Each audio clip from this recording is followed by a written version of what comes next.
artist is. The kids don't have a bias. Remember when Missy Elliott went viral? She went so big. Katy Perry had to bring her out at the concert. The kids don't care if the artist is 50. They're like, oh, that shit was hot. Was it? Look, I think it was that song that she made, "Work It," and all the kids was dancing to it. And who's better than Missy to actually teach the kids that she made some of the most amazing dance records ever? And they found out it was Missy. They was like, oh, we love Missy now. And that's the thing, that's the upside about it. They don't have a bias towards the age. When they hear the song, they dance to it, and they find out who the artist is, they're interested in more about the artist. I'm going on mute. That's exactly why Missy's selling our shows right now. Versus is exactly why the reason that the Lox has had a resurgence over the past 5-6 years, ever since the pandemic, right? The Lox is like hot as ever, right? And they doing Tiny Desk, and they doing this. Before the verses, these young kids ain't care about the Lox. They didn't care about what Jadakiss and Sheik was talking about. They did not. They care now. Yeah. I've seen more people talking about Tiny Desk from the Lox than I've seen people talking about the Lox in the last fucking 7 years. And then that's fact.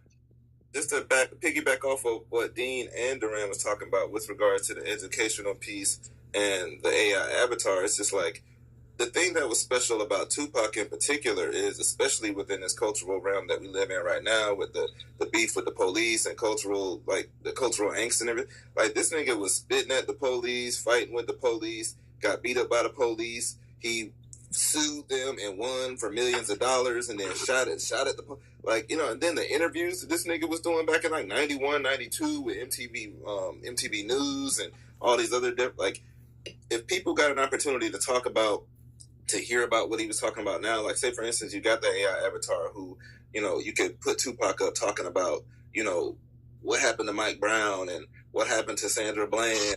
You know what I'm saying? Like that, like if you put that kind of virtual situation and like, oh, you can listen to his interviews now, but he's sitting down with like Isaac, you know what I'm saying? Like Isaac Hayes III on Fed, like, you know what I'm saying? Like, if you can have those type of symposiums, like with a virtual pop, like, and like the homie said, then like, oh, check out the records, check out Me Against the World, check out, you know what I'm saying? All this different soul sampling that, man, it was gangster music, it was gangster rap and soul music at the same time, and he was a revolutionary, and he was smart as fuck.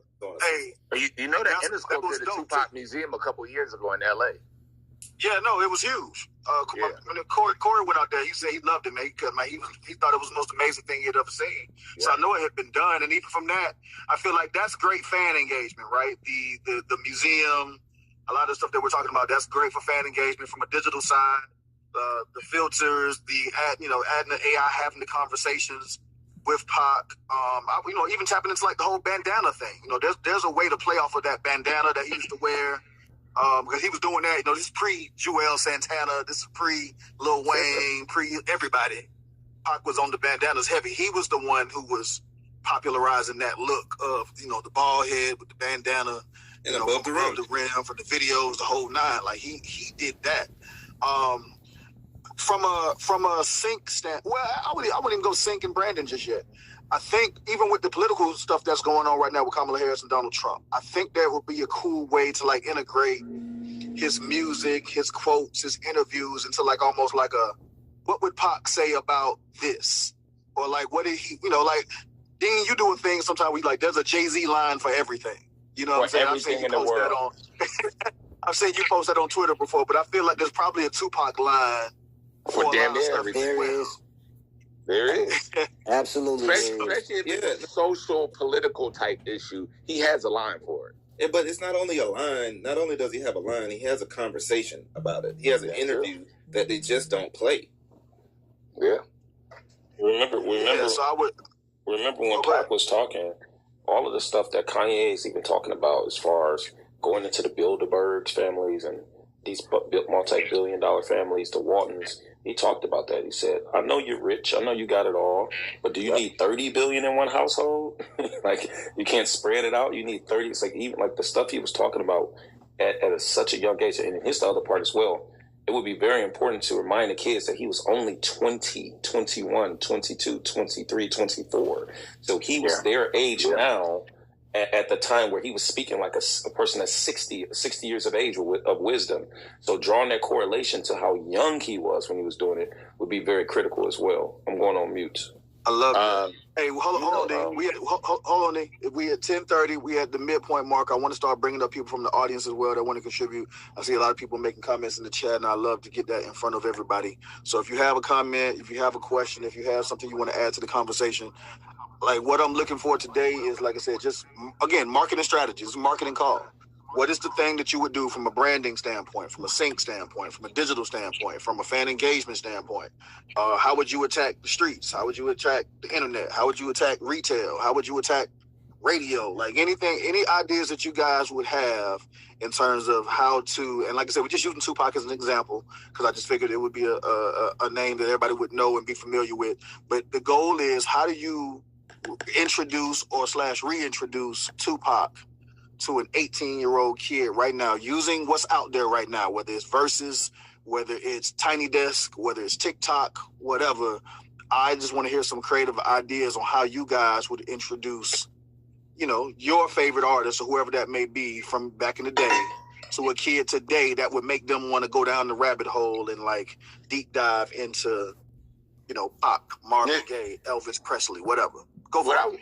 What I wanted to tell people is like there's a real role at every company. Before I took the job at Interscope, I interviewed at Sony for catalog marketing. And under that role was to be basically responsible for the Outkast catalog, right? And then when they told me about the job, I was like, oh shit, Outkast, whatever, you know, being from Atlanta, whatever, right? So, and everything else. And the job was exactly what you're talking about. So I just want to let people know there is an actual role at every single record label in the world for catalog marketing, whether it's hip hop, catalog, rock, gospel, whatever, where you are responsible for generating new marketing ideas for previous catalogs to boost streams and boost presence in today's marketplace. So everything you're talking about right now is 100% facts, and you can really get paid to do the job because it's a real job at every single label. That's what I wanted to say. Gary, I'm going to give you these on the house. So first, tell us. These on the house. One second. Tell us where you're from, and then contribute. Introduce yourself and tell us where you're from. I'm from New York originally, but my background is in Atlanta in the music business and PR. And that's as much as I'll say to that. I've been out to COA and things like that. Nice. Fantastic. So first I would say definitely mashups. Like, a lot of the stuff I heard was cool, but I feel like it's a lot of stuff that's already been done before. Mm-hmm. So I think the things I'm thinking of is like what's innovative. So I definitely think mashups in regards to crossover.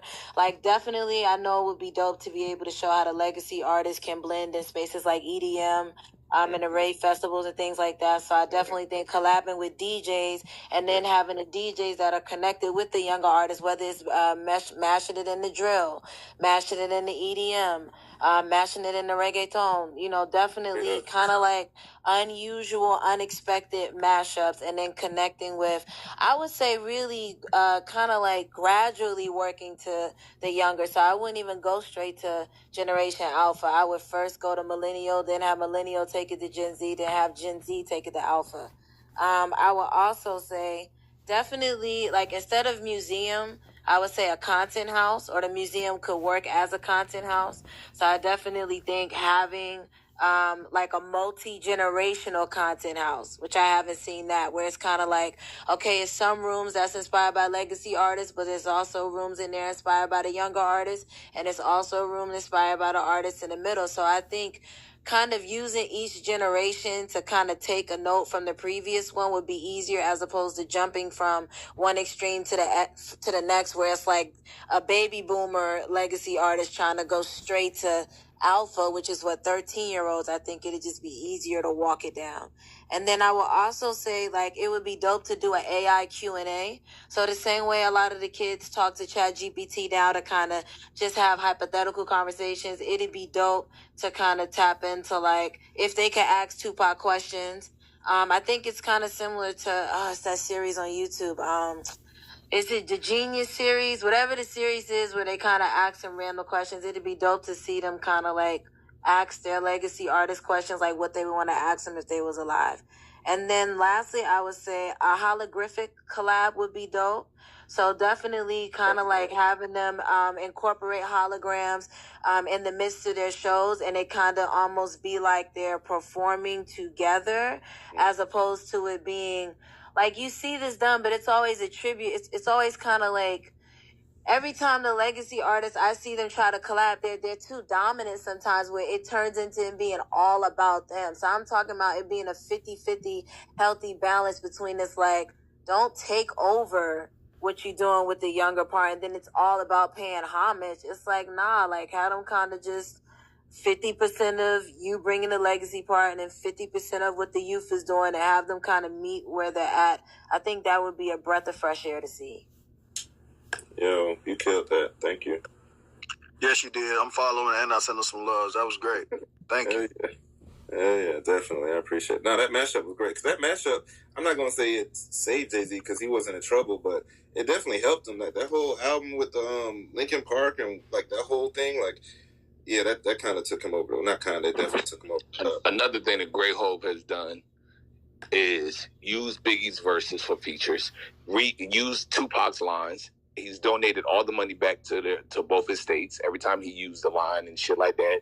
When he remade Me and My Girlfriend and all that with him and Beyonce, which is arguably still one of his biggest songs in his catalog, for as large as his catalog is.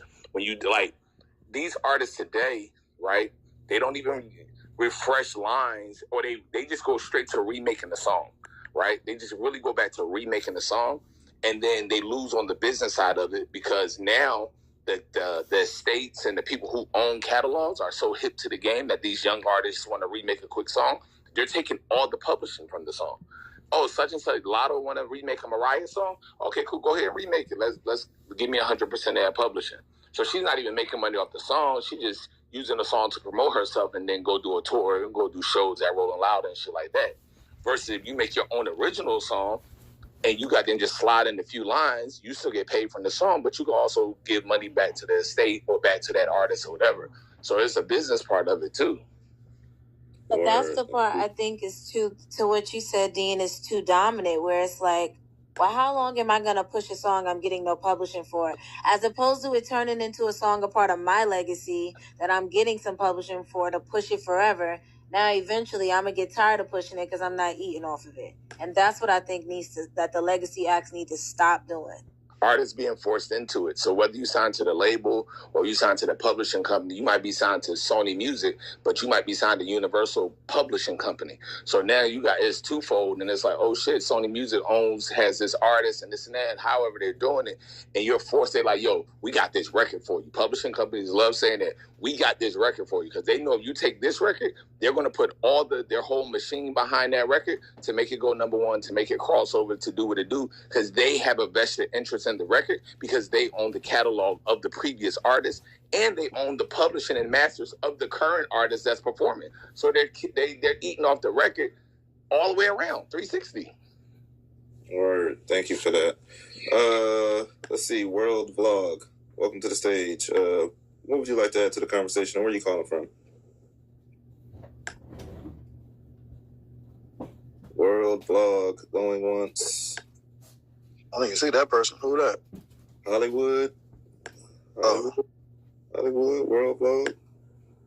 All right, going twice. All right, there you go. Am I on?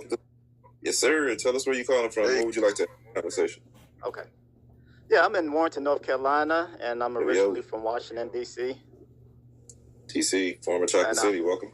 Okay, NC. Yeah, thank you. I appreciate it. Thank you.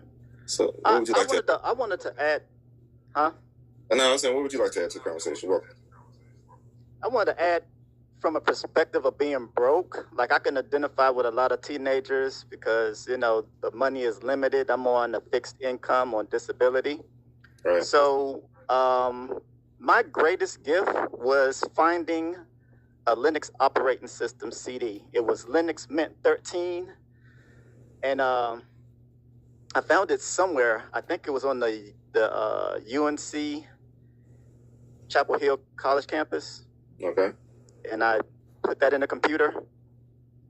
And I learned how to do a little depository searching. And, I got to the point where I could pirate a lot of songs and a lot of movies backdooring, through POP, stuff like that. Okay. Once I learned how to do that, I found almost a limitless amount of digital wealth. So what I would like to introduce to the teenagers now is a lot of software that they have access to that's free. A lot of teenagers aren't getting into the music industry because they're not aware that you don't have to pay for a $1,200 keyboard. You can go on Linux, especially with the new operating systems that they have today, the newer Linux operating systems. Okay. You could build a studio on the laptop, right, for free.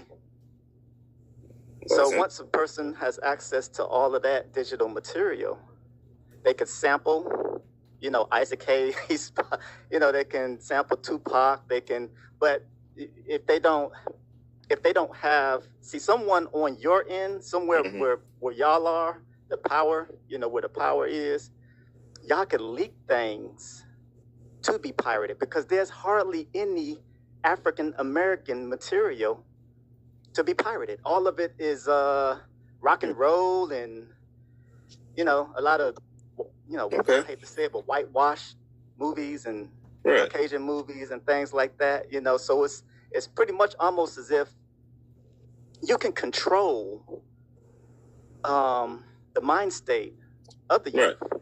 Well, thank you. You set it up where the only thing that they have to pirate are things that you leak.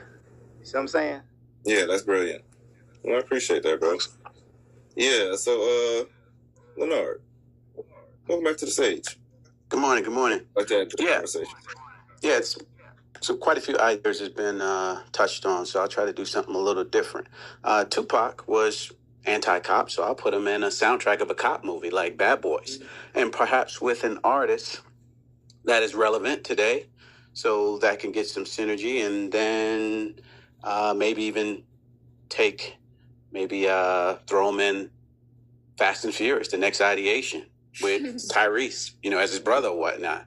And he probably won't like that because, but, that's going to be popular and make it work. I'm sure they can make it. They can play off between him and Ludacris. And, of course, all the merchandise that'll go with it and blow it up that way. Well, younger generations might be into Tupac's catalog and start, start taking off again. Yeah, for sure. I appreciate that. So you remember y'all remember when Kanye? I forgot what album that was. When Kanye was, and Dean, I'm sure you know this one. When Kanye was showing the videos, premiering the videos, like on the side of buildings.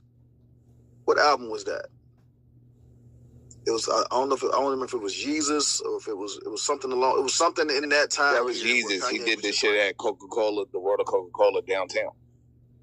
Yeah. So it's like. So I'm thinking like just doing like some, some cool like impromptu type shit like that. Like, taking the videos, taking the movies, taking, Pac's images and like let's just say we're going to do a takeover in Atlanta, like whatever the highest population of urban, where his demographic would be, right? So I'm imagining without even looking, it's got to be LA, Atlanta, New York, Chicago, probably Houston or Dallas.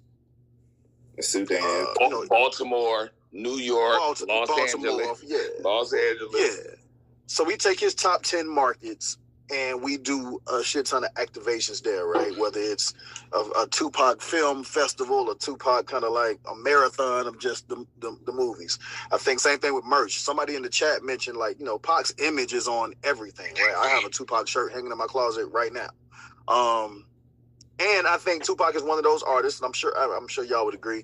He's one of those artists that, you put him on something, a T-shirt at Target or Walmart, and kids just buy it even if they don't know what it is. It's kind of like when you see kids walking around with, like, Rolling Stones or Beatles T-shirts, and you be like, name a Rolling Stones song. They're like, I don't know, man. This shit just match my shoes.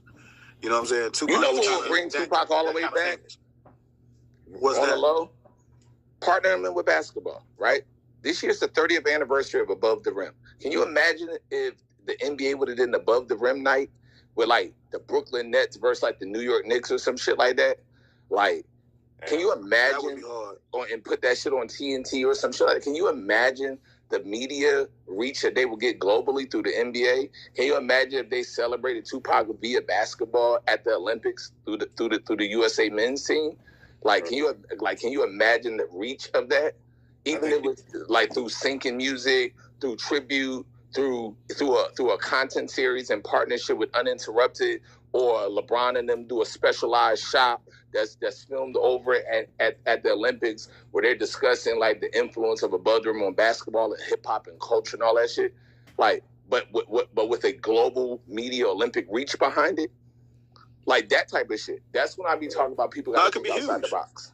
I think you should. I think a lot of times people ignore key dates, right? Like there's timing that's involved in a lot of marketing, right? Yeah. So I think one of the main things I would do is start looking. You know, when you start Googling Tupac, let's find the birthday. You could do Mother's Day, Dear Mama. Make Dear Mama the annual song for Mother's Day. But his Dear Mama's always connected to Mother's Day, and there always has been since he was alive, right? I mean with the kids, dude. So it's like when all this is about marketing, as you guys know, people think that his music has to change or you have to mix it with new artists. Not really, because we still listen to artists from like 1960. I was born in 86. It was because our grandparents were playing the songs and our aunties and uncles, they were teaching us about the music. So yeah, we know about Dear Mama as it relates to Mother's Day. But imagine a TikTok campaign where give your mother something nice and the Dear Mama song. See, the kids want snippets. It's not even about the whole song playing. It could just be literally a bar from Dear Mama while somebody giving a flower to their mother, someone giving some candy to their mother. Like, introduce it to the kids exactly where they are. I'm going over here. I wanted to actually say something for Duran saying that about playing, with Dear Mama. I can remember in high school, the Friday before Mother's Day, well, first of all, my principal always would play some music to start off the day. But I remember the Friday before Mother's Day, my freshman year, he played the first verse and the chorus to Dear Mama before they got into announcements. Wow. Man, that's wow. Hearing Tupac at school, I don't even think I've ever happened to me. Like, now the kids going to cry. Don't tell me anybody on this stage didn't cry off Dear Mama. I don't care how tough man you are. Yeah. But even with Dean's idea, with the 30 year anniversary, I love that idea because there's got to be, if you start Googling his album and his discography and just key dates in his life, whenever the dates that a movie came out, you say, oh, this is the 15th anniversary of that thing, the 20th anniversary of that thing. That's a great time, picking great dates and great times to reach. Dates are everything in marketing. They spark everything in marketing. Everything. For sure. Yeah, Dean, you gotta make at least. Imagine you take Drake mom, Kendrick mom, and LeBron mom and put them in the shop and have a conversation. Just 3 moms. No, none of their sons, nothing. Just them 3. That'd be amazing. I love that idea. Yo, Weeks. What you got, Weeks? What up, y'all? Peace. Peace.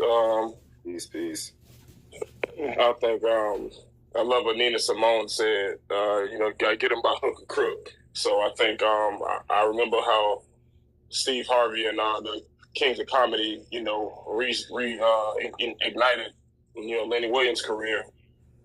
The songs that he had going really got him back toward damn near. He started making money again. I feel like, combining what we're talking about with the modern trends with social media, TikTok, and all these things, obviously, like you guys just mentioned, virality. Being able to literally do social media partnerships with the influencers and having them, start to feature it, send them a couple bands, $200, whatever it is, and feature certain songs in there, obviously strategically picking your spot so it's not like a flood of randomness or having them use different segments of the song. Like you said, you only need a segment because there's so many songs. Hell, I don't even think I heard $1 Million Baby all the way through yet because you get tired of hearing the shit from watching and strolling your timeline. So, but sure. But that's how it is. You don't need much now. It's like that curiosity from them 5 seconds, from those 25 seconds, it can send you into a rocket ship. Hey, let me ask y'all something. Who are the influencers that y'all are aware of that you would say we got to get him, we got to get her for this Tupac campaign? In 2024, Not bad. I'm not mad at that. Nick, by the way, Nick, you called it. She ended up having Megan Thee Stallion perform literally after our last call. So you called. Hey, listen, man. This call be prophetic, man. We say stuff on this call sometimes, kind of in jest, and then look up, and the shit that we say on this call happens. That's why I love this call, man. So many smart people on here, and we'll just be saying stuff, and then, like I said, look up, man. And this is what I'm saying. I think that, Dean, like you said, there's roles like this, there are jobs like this out there where people do this every day. Yep. Where they have to consider these type of things. But like I said, I don't want to. Real quick, go ahead, Dean. At music companies, it's called catalog marketing. At fashion brands and shit like that, it's called archivist, right? So all it is, anything that's dealing with the past is an archivist. From Louis Vuitton all the way down to a streetwear brand. Doesn't matter. So the opportunities are there. Just got to go look for them.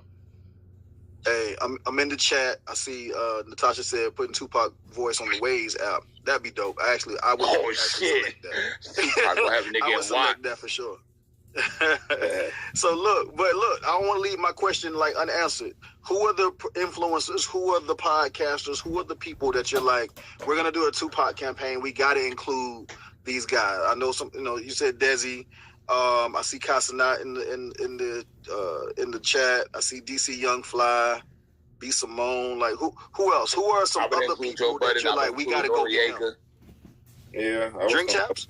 Yeah, because Noriega's old enough to be back when Tupac was alive. So you're including a lot of people now that don't even remember Tupac even being alive. When you talk about all the young people, but you have to mix it up. You have to put Noriega there. You got to put Joe Budden there, or anybody there that was there when that man was alive and really causing havoc in the streets.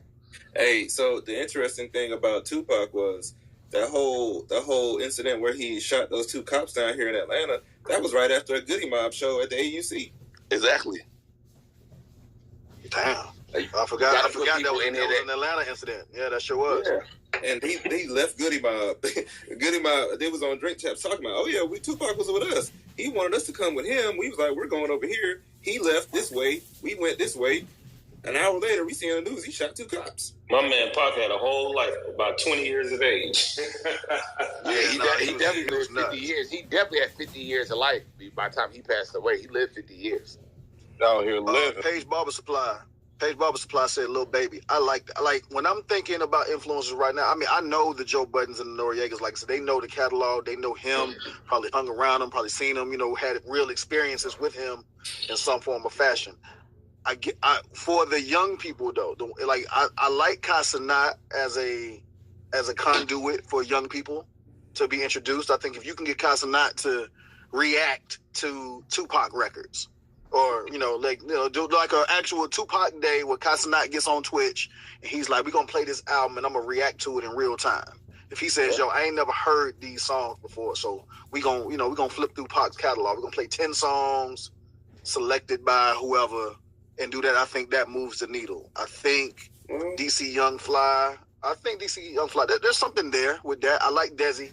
Desi just did a Trinidad James skit that was hilarious, but it was perfect. For anybody who saw, he redid the All Gold Everything video, and he dressed up like Trinidad. He had the jewelry, the clothes, the wig. It was super dope what he did, and that shit got like over 1 million impressions like within a few hours. It was crazy. If you go look it up on Instagram, it's still there. But who else besides Kai? Who else moves the needle that we could utilize for a Tupac campaign? I think you would have to create a female influencer that can give you some type of Janet Jackson impression, because the poetic justice moment in Tupac's career was a big thing. People forget that Janet Jackson wanted him to get an AIDS test before she even did the movie with him. Like, I don't know if people remember that. Yeah, I remember him talking about it. I heard his feelings. Yeah, like, you know what I mean? Like, so Janet Jackson has a big part in, like, people dress up as Tupac and Janet Jackson for Halloween. I've seen that for many years. Let's just leave. How Megan Thee Stallion redid Eazy-E song, maybe something like that as well. Yeah. I like Lil Meech. Page Barber Supply said Lil time Meech. for her own witness too. We're I like gonna get out of this. I like that. Lil Meech is a good idea. I like that. I like Lil Meech. That's a great idea. Shout out to BMF. Yeah, I like that. Somebody said Jordan the Stallion, and I like that dude, but I have no idea how to incorporate him into a Tupac campaign. So I would love to, if you got the idea on how to pull it off, I'm all ears, because I think he's one of the hottest people on social media at this point. I think Jordan dude was really funny. He spreads a lot of facts, and he's very nostalgic. Like, he gives you that 90s vibe with his content. So just spitting facts and, like, throwing the music out there and educating on Tupac, he would do great. I like that. I think when Young Thug get off, he should remake a Tupac song. I don't know which song, but Young Thug get off, the first song he should release should be either a remake, a sample, or something from Tupac. He got to take that picture walking out the courthouse first. If I was on Thug's team, man. I am sitting there in my office creating everything around Tupac for when my man get off this trial. Is he getting off? Whatever it is, whether it's him strolling out the courtroom, like she said, whether it's sampling the song, whether it's something, whether it's recreating a photo shoot, something will be Tupac related to Thug coming out of jail. You know, I collect those Funko figures. You'll see them in Target and some of the GameStop type stores, and they have a fair amount of Tupac figures. Of course, it's impossible to do like a signing or like a meet and greet with Pac or whatever, so you can get your Funko Tupac thing signed. But I feel like there's a promo there that could kind of, from a merch standpoint, from a just from a fan engagement standpoint, with that's there with those dolls that people are already collecting, and just getting people to kind of tap into like different moments in his life. There's a brand out of Detroit. I'm sure y'all seen them. It look like the Polo Bear, but they'll be like, it's like a bear, but it'll be in like hip hop moments. So it'll be like the Polo, it's like this teddy bear that's like got that Red Wings jersey, and Pac was spitting at the cops or spitting at the cameras. Legendary jersey. Yeah, there's these different characters that have been used and interposed with like Pac mannerisms, Tupac made the Duke jersey famous. He made the Duke basketball jersey famous. Yeah, no, Pac was the original influencer in hip hop. Like, one of outside of LL Cool J, Pac was one of the most influential hip hop artists out there. I was gonna say, you can do like offbeat influences as well, where if you look at the Do for Love video with Clay characters in the video, and not necessarily even do his music, but do like people that are wearing a bandana, little characters wearing bandanas, but one key character wearing a bandana. Just kind of spin off, get the Tupac hand sag in the pants, maybe a couple tats or something. Yeah. I would do a partnership with Fanatics, with Michael Rubin, and on product and merch.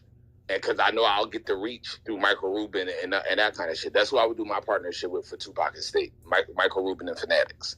And I'll do everything from trading cards to remaking jerseys to everything, to posters that you can put in your bedroom, all that kind of shit, to motherfucking partnership with a motherfucking Source or Slam magazine, where it's like a Tupac special edition with the whole magazine is about Tupac, but it's only a limited run. Like, it's so many things that can be done when you're talking about somebody like him. I need to start making some calls. Yeah, no. This shit easy. This shit ain't hard. This shit is really easy. That's why I be telling you, this shit ain't hard. This shit's really easy. But what makes it easy is when you're dealing with a great artist, whether that artist is alive or no longer here. That's what makes your job. And Nick knows this. As a marketer, when you are dealing with a great artist, even if that artist is lazy, if they're a great artist, you can go all day with ideas. You can go full on Wu-Tang with it. Make one special edition of something. And have Tupac is so dynamic. He got so many things. We just talked about politics. We talked about women. We talked about sport. We talked about fashion. We talked about merch. In the last 30 minutes, we talked about recreating photo shoots, documentaries, all kind of shit. You can't say that for every artist. No, Tupac hit on a lot of angles, man. Like, we didn't even tap into just like his appeal, like physically. Women loved Pac. We didn't even get into like how we could tap into getting the women. I see Vanny was talking about, who was that? Somebody was talking about getting the TikTok girlies to kind of tap in, but like, he was in the What a Man video with Salt Pepper. He did that photo shoot in the tub where he's covered with the gold chains and stuff. Like, his moment in A Different World. That's a real life thing where the homies go to college. Now your homie from the hood come back like, man, what you doing up here, man? What the fuck? Like, man, you from the streets with us. Yeah, that's a real thing. Nigga, I was at Parkland University, nigga. All the niggas from the South Side used to come up to the campus like, hey, bro, come to the South Side with us. Nah, bro, we got class tomorrow. You got class, bro. How we not say Kendrick Lamar's name in this whole? I just thought about that. I'm saying Kendrick is there. You know what I mean? With Kendrick having the moment that he's having, I mean, yeah, he is the perfect conduit right now. I would get Kendrick to narrate anything. That's why we use Kendrick for. If you're creating content and it needs to be narrated, I would get Kendrick Lamar to do the narration. That's how we use Kendrick. Kendrick is an artist where you just can't use his likeness for anything. So it has to be strategic. And I would go to Kendrick and say, I need you to narrate this about Tupac. He would gladly do it. He won't even say no. For sure. So look, it's 11 o'clock. Appreciate all y'all jumping in the chat, actually. There's some great ideas in that chat. Uh-oh. I know it's 11 o'clock. I'm sorry, y'all, but I just thought about it. We didn't talk about pet products or children products, but children's books and then getting the bandanas for pets. That's a great idea. Goddamn, Tasha. I like that. Goddamn idea in there. I'm not mad at that. I mean, like I said, Pac's image lends itself to so much. I think that, for us, the main thing was, like you said, tapping into youth, right? Youth culture, getting a young person to tap in. I mean, all of us, I think, because we're of a certain age, we have this attachment to him and his legacy and what he means to us. And we like, oh, yeah, you play the music, we do this. But it's like, yeah, but I love the ideas when we started tapping on, like, what can we do with these young people or the young influencers or these younger platforms to introduce Pac to that. You know what I'm saying? Like, I don't need Pac to be reintroduced to me. I know what it is. But how do we, like I said, how do we get the 17-year-old, 18-year-old, or 13-year-old to become a new Pac fan? I like the Trojans idea, Natasha, just because it just make all the different work. Yeah. The pet thing is super cool too, because it just lends itself to some more trends. It lends itself to some more content that is kind of non-traditional for him. I don't remember Pac doing too much pet stuff. That was DMX. So I think that could be really, really cool as well. So I love that idea. I really do. We're gonna wrap this call up, but I appreciate everybody jumping in and making contributions to it. I really, really, really, really appreciate that. We do this call every single Monday, 10 a.m. Eastern Standard Time to 11 a.m. Eastern Standard Time, right here exclusively on Fanbase. Tell a friend, tell a friend. Shouts out to everybody who shot me some love today. Like I said, I definitely could use it. My birthday is tomorrow, like I said, and then, like I said, my daughter is starting. I got a daughter starting first grade today, a daughter starting 12th grade today, and a daughter starting college next week. So it's a lot happening. Hey man. We might call you. We might rename your birthday Father's Day. We might rename your damn birthday Father's Day. We might make it a new holiday. Hey boy, it's a lot happening over here. Happy early birthday and congratulations. Damn. I appreciate it, man. Things is happening. Happy birthday. Hey, Tip, how you gonna hold my man together, man? Hey, bruh. Got my man stressed over there. She fighting the power, too. She over here moving everybody around. It's a lot we're struggling together. I know, Tip. Tip, I know it's all you, Tip. I know I ain't let him take none of the credit, Tip. I know. we getting beat up over here. And to all the homies that didn't get to jump into the conversation today, I see you with your hands up. Jump up under Nick's post for the day and leave your comment there. Absolutely, please. No, that's amazing. Congrats on that, though, Nick. For real, man. That's a journey. Hey, it is. For Nick and Tip. Congrats to y'all both, for real. It's a great way to describe it. Right. It's a journey. That's exactly what it is. Hey. So yeah, we do this call every Monday. So please tell a friend to tell a friend. Jump in with us, tap in with us next week, and we'll see y'all then, man. Appreciate y'all. Love. Peace out. Happy Fade in the Water Day. Let her know college is the best time of her life. Howard. Right, she better know. You're doing that at Howard? Yeah, she going to Howard. Oh, and it's the 100-year anniversary for their homecoming. They're not having nothing on the yard, though. We're about to be on one.